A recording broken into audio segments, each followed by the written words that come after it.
Punjab food authority ने मुल्तान में जायद अल मियाद टी वाइटनर्स की दोबारा प्रिंटिंग करके मार्केट में फरोख्त करने वाला गिरोह पकड़ लिया है। 6,438 किलो लिक्विड डी वाइटनर और 20 किलो जेली और एक प्रिंटिंग मशीन भी जब्त कर ली है। दो मुलजमान के खिलाफ थाना स्टील माड़ी में मुकदमा दर्ज करके मजीद कार्रवाई शुरू कर दी गई है। इस हवाले से मजीद तफसीलात पे जानते हैं ब्यूरो चीफ मुल्तान हमारे साथ मौजूद हैं अख्तर शेख से।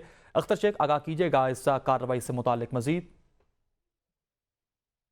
फूड अथॉरिटी ने एक्सपायर्ड टी वाइटनर मार्केट में फरोख्त करने वाले गिरोह को गिरफ्तार किया है। फूड अथॉरिटी के मुताबिक एक गाड़ी उन्होंने कब्जे में ली है जिसमें 6,438 किलो लिक्विड टी वाइटनर के साथ साथ 20 किलो जाली और एक प्रिंटिंग मशीन भी है जो कब्जे में ली गई है।